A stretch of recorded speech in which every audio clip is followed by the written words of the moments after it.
आज बनी जा आज रिया के घरे से चर्चा होता ठीक बाटे तो मतलब आवाज के सुनात है आवाज सुनात नहीं मतलब जैसे कम सुनात है और इधर देखी जा आई इधर आज बड़ी बड़ी और जीजा भी आई बड़ा जीजा के पास जाते जा जीजा हाय बोली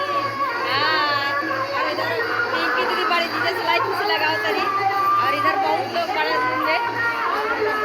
इधर सब्सक्राइबर क्या कमेंट बड़ी जा और एक जरा इधर बड़ा हड़बड़ी कॉमेडी कहां बड़ा हड़बड़ी कॉमेडी है बड़ा तकाओ हड़बड़ी नमस्कार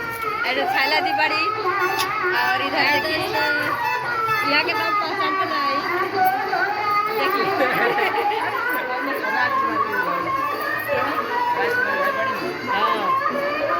अच्छा तो और सब बताइए मतलब सुनात ना इतना हल्ला होता ना इतना हल्ला होता तो सुनात ना तो सोचलिए कि आते समय मतलब इतना साउंड रहता सुनिए कि आते समय मतलब